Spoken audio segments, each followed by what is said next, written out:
തലസ്ഥാന നഗരത്തിന്റെ വികസന രേഖ പ്രഖ്യാപിക്കാൻ പ്രധാനമന്ത്രി നരേന്ദ്രമോദി കേരളത്തിലെത്തുന്നു. ജനുവരി 23-നാണ് പ്രധാനമന്ത്രി തലസ്ഥാനത്തെത്തുന്നത്. തിരുവനന്തപുരം കോർപ്പറേഷൻ ഭരണം ലഭിച്ചാൽ നഗരത്തിന്റെ സമഗ്ര വികസന രേഖ പ്രഖ്യാപിക്കാൻ പ്രധാനമന്ത്രി തലസ്ഥാനത്തെത്തുമെന്ന് ബിജെപി സംസ്ഥാന അധ്യക്ഷൻ രാജീവ് ചന്ദ്രശേഖർ അറിയിച്ചിരുന്നു. ഈ വാഗ്ദാനം പാലിച്ചുകൊണ്ടാണ് വികസന രേഖാ പ്രഖ്യാപനത്തിനായി പ്രധാനമന്ത്രി എത്തുന്നത്. നഗരത്തിന്റെ മുഖച്ഛായ മാറ്റുന്ന സമഗ്ര വികസന രേഖയായിരിക്കും നരേന്ദ്രമോദി പ്രഖ്യാപിക്കുകയെന്നാണ് ബിജെപി കേന്ദ്രങ്ങൾ നൽകുന്ന സൂചന. സെൻട്രൽ സ്റ്റേഡിയത്തിലോ പുത്തരിക്കണ്ടം മൈതാനത്തോ ആയിരിക്കും ചടങ്ങ് സംഘടിപ്പിക്കുക. നിയമസഭാ തെരഞ്ഞെടുപ്പ് പ്രചാരണത്തിന്റെ കൂടി ഭാഗമായാണ് പ്രധാനമന്ത്രിയുടെ സന്ദർശനവും വികസന രേഖാ പ്രഖ്യാപനവും എന്നത് ശ്രദ്ധേയമാണ്. നഗരസഭാ ഭരണം പിടിച്ച മേൽക്കൈ നിയമസഭാ തെരഞ്ഞെടുപ്പിലും നിലനിർത്താനുള്ള ബിജെപി തന്ത്രത്തിന്റെ ഭാഗമായി കൂടിയാണ് പ്രധാനമന്ത്രിയുടെ സന്ദർശനത്തെ വിലയിരുത്തുന്നത്. ജനുവരി 28-ന് പാർലമെന്റ് സമ്മേളനം ആരംഭിക്കുന്നതോടെ പ്രധാനമന്ത്രിയുടെ സന്ദർശനം നീണ്ടുപോകും. അതിനാൽ ജനുവരി 23-ന് മോദിയെ കൊണ്ടുവരാൻ ബിജെപി ശ്രമിക്കുന്നുവെന്നാണ് റിപ്പോർട്ട്.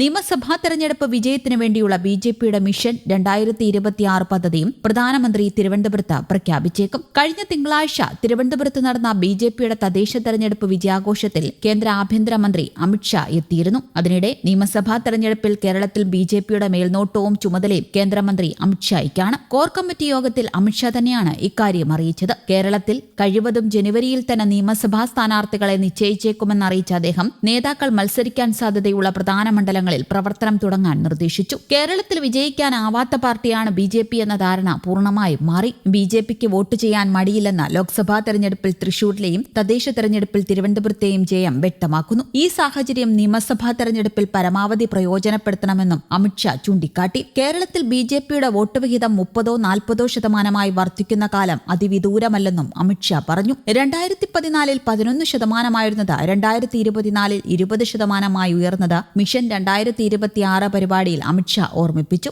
ജനപ്രതിനിധികൾ നാമമാത്രമായിരുന്ന പാർലമെന്റിലും സംസ്ഥാനങ്ങളിലും തുടർഭരണം നേടാനായതിനെക്കുറിച്ചും അമിത്ഷാ പറഞ്ഞു. മുസ്ലിം വനിതകൾക്ക് സമാധാനമായി ജീവിക്കാൻ അവകാശമില്ലേ എന്നും അദ്ദേഹം ചോദിച്ചു. മുത്തലാഖ് നിയമത്തെ 2 മുന്നണിയും എതിർത്തു. വഖഫ് ബോർഡിലെ അഴിമതി അവസാനിപ്പിക്കാനുള്ള നിയമത്തെയും എതിർത്തു. മുൻപത്ത് 600ഓളം കുടുംബങ്ങളുടെ ഭൂമി തട്ടിയെടുത്തത് തിരിച്ചെടുക്കാൻ സർക്കാർ എന്താണ് ചെയ്തതെന്നും കേരളത്തിൽ 2 മുന്നണിയും നടത്തുന്നത് തട്ടിപ്പും നാടകവുമാണെന്നും അമിത്ഷാ പറഞ്ഞു. ഏറെ സമയം ശബരിമലയെക്കുറിച്ച് പ്രസംഗിച്ച അമിത്ഷായെ അധ്യക്ഷനായ സംസ്ഥാന പ്രസിഡന്റ് രാജീവ് ചന്ദ്രശേഖർ അയ്യപ്പ വിഗ്രഹം നൽകിയാണ് സ്വീകരിച്ചത്. സംസ്ഥാന ജനറൽ സെക്രട്ടറിമാരായ ശോഭാ സുരേന്ദ്രൻ, എസ് സുരേഷ്, അനൂപ് ആന്റണി തുടങ്ങിയവരും സംസാരിച്ചിരുന്നു. കേന്ദ്രമന്ത്രി George Kurian, C Sadanandan M P, പ്രഭാരി Prakash Javadekar, mayor V Rajesh, deputy mayor GS Ashanath, B Gopalakrishnan, മുൻ സംസ്ഥാന അധ്യക്ഷർ, മറ്റ് ഭാരവാഹികൾ തുടങ്ങിയവരും പങ്കെടുത്തിരുന്നു. ബിജെപിയിൽ ചേർന്ന ഇടത് സഹയാത്രികൻ റെജി ലൂക്കോസിനെ അമിത്ഷാ ഷോൾ അണിയിക്കുകയും ചെയ്തു. എല്ലാ ഘടകകക്ഷികളും ഒറ്റക്കെട്ടായി തെരഞ്ഞെടുപ്പിനെ നേരിടണമെന്ന് NDA നേതൃയോഗത്തിൽ അമിത്ഷാ ആവശ്യപ്പെട്ടു. കൺവീനർ തുഷാർ വെള്ളാപ്പള്ളി, വിഷ്ണുപുരം ചന്ദ്രശേഖരൻ തുടങ്ങിയവരും പങ്കെടുത്തിരുന്നു. അതേസമയം കേരളത്തിന്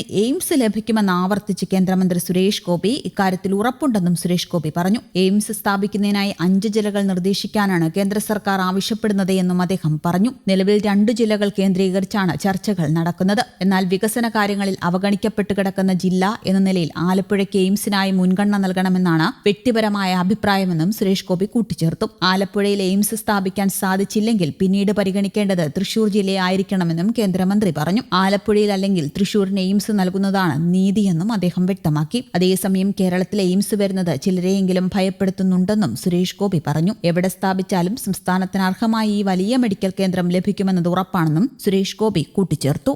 ന്യൂസ് ഡെസ്ക് കേരള കൗമുദി.